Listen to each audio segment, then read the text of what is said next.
We're going to go back to our main story now, and Buckingham Palace has said it's disappointed that footage from 1933 showing the Queen performing a Nazi salute has been released. The Sun newspaper has published the film, which shows the Queen, aged about 6 or 7, with her mother, sister and uncle. Palace said it was disappointing. The film, shot eight decades ago, has been obtained and exploited. We can speak now to the Sun's managing editor, Stig Abel.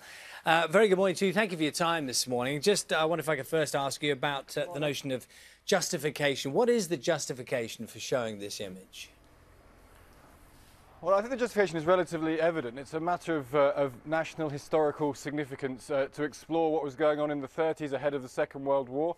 We're very clear we're not, of course, suggesting anything improper on the part of the Queen or indeed the Queen Mum, where it's very clear Edward VIII, who became a Nazi sympathiser in 36 after he abdicated, he headed off to Germany briefly in 37. In 1939, he was talking about his sympathy for Hitler and Germany, and even before his death in 1970, he was saying that Hitler was not a bad man. So I think this is a matter of historical significance. I think this is footage that should be shown. I don't think, provided the context is very clear, we've taken a great amount of trouble and care to demonstrate that context over great length in the paper today, and I think this is a matter of historical significance from which we shouldn't shy away.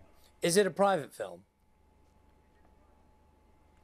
Well, I think if you're the royal family in the 1930s ahead of the Second World War and Nazi salutes are happening, I'm not sure that questions of privacy really enter vastly into it. I think this is a piece of history, a piece of social history, one of the most significant events in our country's history, the Second World War, the rise of Nazism, one of the most pernicious movements in human history, and I think one is entitled to have a look at some of the background to it. And as I say, we set down the context hugely clearly in the paper, both the rise of fascism among the British aristocracy in the 1930s, which has been relatively well documented. This is the first time we've ever seen Edward VIII doing a Nazi salute, for example, but we also take care to show that, of course, the Queen Mum and the Queen then became very much heroes of the Second World War. The Queen of the Blitz is the headline in one of the spreads inside, to demonstrate the point, as if it needs making, that by the actions of the Queen Mum and the Queen you can judge them.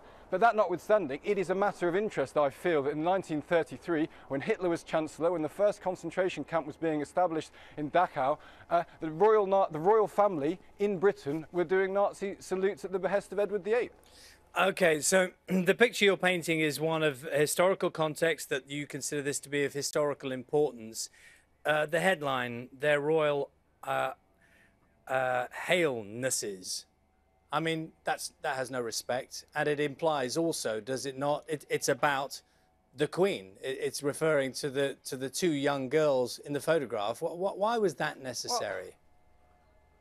Well, I think you slightly ruined the pun by the way you pronounced it. But look, the way the Sun projects itself is through grabbing headlines. Sorry, Stig, could you just tell me how Stig, could I just ask, how would you say that? Have I said it in an odd way? How would you say your headline? No, the royal highnesses. It's because the royal family are in the picture doing Nazi salutes, as the story makes clear. But it's a headline that captures the moment in a way a tabloid paper like The Sun does it. If you read the text of the articles, the 3 spreads that are inside, the full context is given, and in a leader. So I think this is an important piece of social history. We've presented it in the way you'd expect a tabloid